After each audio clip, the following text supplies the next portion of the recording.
semoga Tuhan memberkati kita semua dan menjauhkan kita dari segala penyakit, terutama sekali COVID-19 guys. Oke guys, di video saya kali ini guys, saya tidak akan membuat video masak-masak ataupun memancing. Tetapi guys, hari ini saya akan kongsi satu video daripada Dr. Man mengenai cara-cara mematikan virus COVID-19 guys. Oke, selamat menonton dan inilah video dia guys. Itu sebenarnya CO tu adalah corona. COVID asal COVID-19 tu adalah CO tu adalah corona. VI tu adalah virus. Okay. D adalah disease, penyakit lah ya. Dan 19 tu adalah tahun dia dijumpai ataupun dia mula melarat lah, iaitu 2019. Jadi COVID-19. Itulah punca nama dia, okay? Dia adalah sejenis virus yang baru. Virus ni asal kita dengar ceritanya dia adalah perumah dia asal adalah binatang lah, berkelawar ataupun dan ada kata yang binatang macam kucing dan sebagainya. Perumah asalnya adalah binatang, jadi dia tidak memberi masalah kepada binatang. Tetapi bila dia merebak kepada manusia, dia memberi penyakit kepada manusia. Okay? Dan perumah dia yang baru ni adalah pemerumah yang baru adalah manusia, iaitu kita. Jadi dia membiak di dalam badan kita, dia punya lifespan dia punya kehidupan dia kalau dia tak merebak kepada orang lain, dia boleh mati, dia akan mati dalam masa 14 hari. Jadi saya nak cakap pada malam ini kenapa kita kena kuarantin 14 hari dan kenapa kita buat kerajaan untuk kita jangan balik kampung dan kita disekat ataupun kita panggil dia apa yang sekarang kita panggil tu partial lockdown, supaya kita jangan pergi ke mana-mana. Kerana apa tahu? Kerana COVID-19 ni dia adalah sejenis virus. Dia akan masuk ke dalam bahagian badan kita melalui hidung, mulut dan juga mata. Okey. Jadi siapa-siapa yang kena dengan jangkitan kuman ni, dia akan terus ke bahagian tekak. Selalunya bahagian yang pertama yang kita kena adalah bahagian tekak. Simptom yang pertama selalunya orang akan kena adalah sakit tekak. Sakit tekak, bukan demam lagi ya, sakit tekak. Dia akan sakit tekak sikit-sikit, tak selesa, lepas 2 hari, 3 hari, lepas tu sakit tekak dia makin lama lagi teruk sakit tekak. Selepas tu baru ada simptom-simptom yang seterusnya, dia akan jadi demam, rasa macam sakit-sakit badan, sakit-sakit sendi. Rasa orang yang kena jangkitan kuman, sekiranya badannya lemah macam orang tua, dia akan cepat demam. Dan kalau orang yang macam agak muda, dia akan rasa lemah-lemah, rasa macam lesu-lesu, rasa tak larat dulu, rasa letih-letih, rasa macam nak demam. Okay? Lepas tu ada juga yang akan rasa loya-loya, nak muntah dan cirit-birit. Dan temperature dah start nak naik lah. Hari keempat dan kelima temperature akan start naik 37 lebih. Dan makin hari makin lama panas dia akan naik. Lepas hari kelima, hari keenam, dia akan jadi makin demam. Dan ada juga selepas tu akan jadi batuk, sesama dan cirit-birit dan juga muntah, sakit kepala dan seterusnya. Dah masuk hari 6, 7, 8 tu baru ada sesak nafas. Okey. Masalahnya adalah ketika mana dia mula masuk pada badan kita, kita tak demam tau. Kita tak demam, kita tidak sakit. Faham tak? Terutamanya orang yang kuat. Okay? Orang yang kuat tu maksudnya orang yang immunity kuat lah, yang kita tolak orang tua-tua yang penyakit kronik dan sebagainya tu.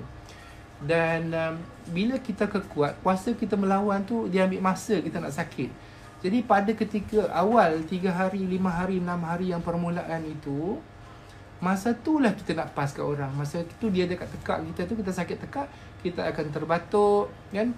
Kita bernafas dan sebagainya bersin, maka kuman tu akan sampai kat orang dan bagi kepada orang lain. Satu orang yang bawa, dia akan bagi kepada 2,5 ataupun 3 orang yang lain. Maksudnya dia akan bagi kepada 3 orang. 3 orang tu akan bagi kepada 3 orang. Dia akan jadi 3 jadi 9. 9 tu akan bagi kepada 3 yang lagi. Jadi dia cepat merebak. Cara rawatan dia, penyakit COVID ni, sampai sekarang kita tak ada lagi spesifik ubat untuk dia. Dan kita tidak ada vaksin lagi yang khas untuk dia. Rawatan-rawatan ubat yang diberi oleh hospital-hospital di seluruh dunia sekarang ni masih kita gamble. Kita gamble maksudnya doktor-doktor pakar masih lagi mencuba menggunakan apa ada ubat yang kita ada mampu, antivirus dan sebagainya. anti malaria dan sebagainya. Saya dengar, saya tak pasti nak jawab macam mana. Kita try and error. Tak ada lagi khas ubat ataupun vaksin untuk merawatnya. Siapa kena, hospital, sama ada dia survive ataupun dia meninggal. Itu je. Okay? Dia akan sesak nafas, lepas tu tak boleh bernafas, kena pakai intubator dan kena intubate dan juga pakai mesin untuk bernafas. Okay? So sekarang ni, macam mana kita nak merawat dia? Macam mana kita nak merawat dia? Kita memang tak boleh rawat dia. Kita tak boleh rawat dia. Kita tak boleh vaksin diri kita. Jadi macam mana kita nak buat? Apa yang China buat, apa yang Itali buat, ada apa yang negara-negara lain yang semua buat. Kita terpaksa mematikan dia. Kita tak boleh matikan dia dalam badan kita. Kita terpaksa mematikan dengan cara dia mati sendiri. Okey? Contoh, satu orang dia akan pas kepada 3 orang. Kita pastikan satu orang tu tak pas kepada orang lain. Dan kuman tu akan mati sendiri dalam masa 14 hari. Dia tak ada perumah baru dan dia mati. Faham tak? Jadi apa yang kita nak buat sekarang ialah dengan menjarakkan diri kita. Kerajaan buat tu, undang-undang yang KKM buat tu adalah untuk memastikan supaya kes tu tak meningkat. Supaya kuman tu last sekali dia mati sendiri. Faham tak? Bila dia tak berjumpa dengan perumah baru, dia tak berjumpa dengan orang baru, maka dia akan mati macam tu je. Contoh orang tu disyaki positif. Satu lagi saya nak cerita ada kes COVID positif dalam badan dia, kita cek negatif. Maksudnya kita cek negatif, tapi dia tak semestinya 100% negatif. Sebab kuman ni dia agak special, jahat sikit. Ada yang kes yang positif, sebenarnya kita cek dia, kita jumpa dia negatif. Faham maksud saya? Yang negatif tu tak semestinya negatif. Yang negatif tu kadang-kadang dia masih ada kuman dalam badan dia. Dan orang tu dah dibebaskan ataupun dikuarantinkan, dia masih lagi boleh spreading. Itu yang masalahnya kuman ni. Jadi kita rasa kita sihat. Kita rasa kita kuat. Kita rasa kita belum kena demam. Kita belum ada batuk, sesama cikgu-cikgu. Kita nak balik kampung.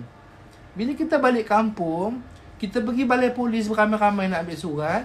Kita berebut pergi pasar raya untuk beli makanan dan sebagainya. Kita berkumpul beramai-ramai dekat bus stop, kita beli dekat bus station, kita pergi semalam balik kampung beramai-ramai dekat RNR dan sebagainya. Kita akan berjumpa dengan ramai orang. Jadi kat situlah orang yang akan pas kepada seorang dan kepada seorang dan kepala seorang. Faham tak? Jadi itu yang saya nak sebut. Kita sepatutnya kena tahu bahawa kita jangan bagi virus ni survive. Kita kena matikan dia kat tengah jalan. Kita tak boleh matikan dia kat badan kita. Sebab ubat dia tak ada. Vaksin dia tak ada. KKM dengan staff doktor semua sangat-sangat susah hati. Sebab kita tak ada ubat untuk dia sebenarnya. Kita more on life support. Kita masukkan air, kita try and error bagi antivirus dan harap orang tu kuat dan baik sendiri. Itu je. Jadi kita nak matikan kuman tu tak boleh mati dalam badan kita. Faham? Kita nak matikan dia dengan tengah jalan. Maksudnya bukan tengah jalan raya. Kita nak dia cari perumah baru dan tak jumpa. Dan lepas 14 hari kuman tu mati. Faham tak? Saya ulang sekali lagi Kita nak kuman tu yang ada dekat seorang A ni tidak sampai kepada B dan tidak sampai kepada 3 orang lain. Sebab tu kita kuarantinkan dia. Kita jangan bagi kita dekat dengan dia 1 meter. Jangan dekat 1 meter. Jangan dekat dengan orang dengan 1 meter. Jarakkan 1 meter jauh. Dan orang-orang yang ada batuk sesama protect. Kan kita sebenarnya orang yang tak kena tu tak apa-apa sangat. Tapi kita apalah kita nak protect kan. Tangan jangan sentuh. Jangan sentuh orang. Selalu basuh tangan, pakai sabun, pakai sanitizer, pakai penutup mulut dan jarakkan kita 1 meter lebih. Supaya kita nak kuman itu tak sampai kepada orang lain dan dia mati di tengah jalan. Jadi dan on that matter, maksudnya kita nak matikan kuman tu di tengah jalan supaya jangan sampai kepada orang lain dan tak merebak dan tak merebak dan tak merebak. Maka nanti lama-lama kes-kes yang lama akan baik dan tidak ada kes-kes yang baru. Faham maksud saya? Jadi apa yang kita buat sekarang semuanya adalah untuk mematikan kuman itu di tengah jalan, bukan matikan dia di dalam badan kita. Sebab tidak ada ubat untuk COVID-19 sampai sekarang. Tidak ada. Kita menggunakan teknik untuk mematikan kuman itu di tengah jalan dengan cara supaya dia tidak melompat kepada orang lain. Kalau kita duduk dekat, kita pergi orang ramai-ramai, dia akan melompat ke orang lain. Orang tu balik kampung, jumpa mak nenek dia, tok dia, mak dia, dia akan lompat. Orang kampung semua tua-tua lagi senang kena, lagi senang berjangkit dan senang menyebabkan kematian. Faham tak? Dan itu yang berlaku dekat dengan Wuhan, dekat Itali. Bila mana kerajaan dia kata jangan balik kampung, dia balik kampung. Sebab tu ia kematiannya meninggal. Sebab orang tua yang meninggal tu banyak kes.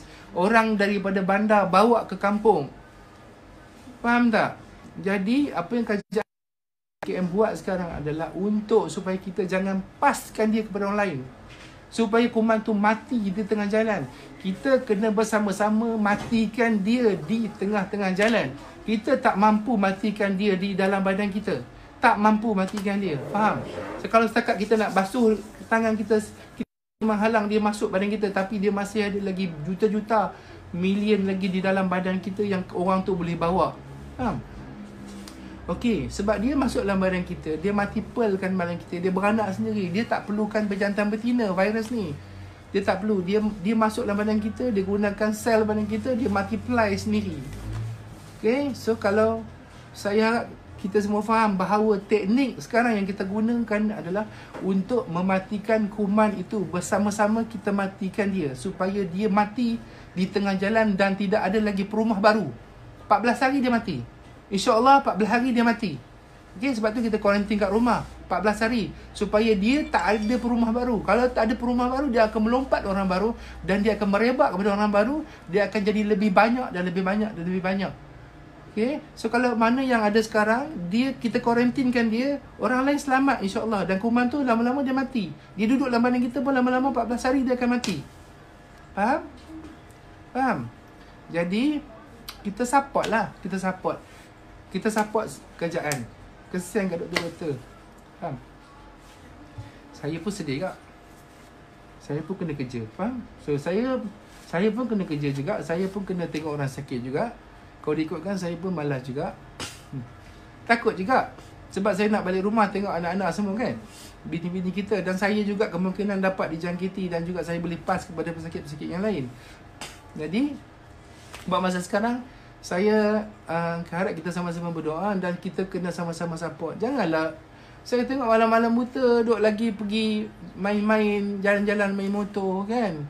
Alright, so kita elakkan diri kita. Kalau apa-apa hal pun nak pergi beli makanan ke, kita jarakkan diri kita, pakai mask. Jangan pergi ramai-ramai, jangan bawa anak-anak, jangan pergi buat pesta-pesta, jangan pergi sana. 14 hari kita matikan kuman tu, kita harap dia mati di tengah jalan. Kuman tu akan mati dalam masa 14 hari insya-Allah. Jangan bagi dia beranak kepada orang lain. Dia beranak kepada orang lain. Dia akan automatically beranak ke tempat orang. Jadi kita jangan bagi dia beranak. Itulah satu cara nak mematikan kuman tu. Itu saja satu cara je. Tak ada cara lain, antivirus ataupun antibody ke benda vaksin semua tak ada lagi buat masa sekarang. Kitalah orang yang akan mematikan kuman tu dengan secara natural. Okay? Alright? So, buat masa sekarang ujian saringan yang kita ada kat hospital-hospital, kita ada very limited. Kita tidak ada buat semua saringan. Apa tanda-tanda yang anda perlu ingat? Nombor satu, kalau sekiranya kita ada bermula dengan sakit tekak dan sakit tekak kita makin teruk. Nombor satu, kita kena ingat sekiranya kita, kawan-kawan kita ada cerita bahawa dia dah kena. Okay? Kawan-kawan kita selalu kena. Bila kita dengar dan kita pernah ada rasa jumpa dengan dia, kita pergi check. Dan saya minta sangat siapa-siapa yang pergi jemaah-jemaah tabligh yang pergi dekat masjid Sepetani Baru ni, kawan-kawan dan saudara, jangan takut. Kita tak akan bunuh dia, kita tak akan tangkap masuk penjara. Kita cuma nak memeriksa dia dan merawat dia dan memastikan dia tak bagi kepada orang. Janganlah takut, tak takut. Kita tak marah pun, tak marah. Kita nak dia datang. Kita nak dia tak pas kat orang. Faham? Okey? Sebab semua orang takut sekarang ni. Semua orang takut. Seluruh dunia takut. Dulu kata Trump tak takut. Trump pun takut dah sekarang. Trump tu duduklah Tuan Trump dah sekarang. Semua orang takut. Okay? So sekarang ni kita tak perlu salahkan siapa-siapa. Kita sama-sama pakat. Kalau kita jumpa siapa-siapa kat luar, kita sampaikan bahawa kita jangan duduklah kat rumah. Kalau siapa-siapa nak beli barang, seorang aja. Okay? Pakai mask. Make sure ada sanitizer bawa. Jangan dekat-dekat, jauh-jauh. Okay? Beli barang sikit-sikit balik. Kedai runcit tak tutup. Kerajaan kata tak tutup. Tapi jangan berebut. Ramai-ramai tu pergi. Semalam pergi balai polis, dah ramai. Bila pergi balai polis ramai, kan boleh merebakkan penyakit juga. Jangan macam tu. Tak payah balik kampung. Kalau sayang kat mak, sayang dekat bapa, sayang kat orang kampung, jangan balik sekarang. Esok cuti sekolah, raya kita balik. Sekarang ni adalah masa untuk supaya jangan kuman tu pergi ke kampung pula. Itu teknik dia. Kita matikan dia bersama-sama. Saya tolong mati sikit, makcik mati sikit, abang sikit, adik sikit, sama-sama kuman tu mati. Ini adalah teknik untuk mematikan dia secara natural. Dia akan mati dalam masa 14 hari. Tak payah letak sanitizer, tak payah spray. Dia memang akan mati. So dia tak adalah perumah baru, dia tak akan beranak, kan? Maksudnya kita matikan orang tu dalam masa 14 hari. Bukan matikan pesakit, pastikan kuman tu mati. Okey? So saya beri penjelasan sedikit kenapa teknik orang kata apa, menjarakkan diri dan supaya quarantine teknik ni ataupun orang kata sekatan secara separuh ni adalah untuk membunuh kuman tu. Kita bagi support ke government, kesian kat staff government, KKM. Penat.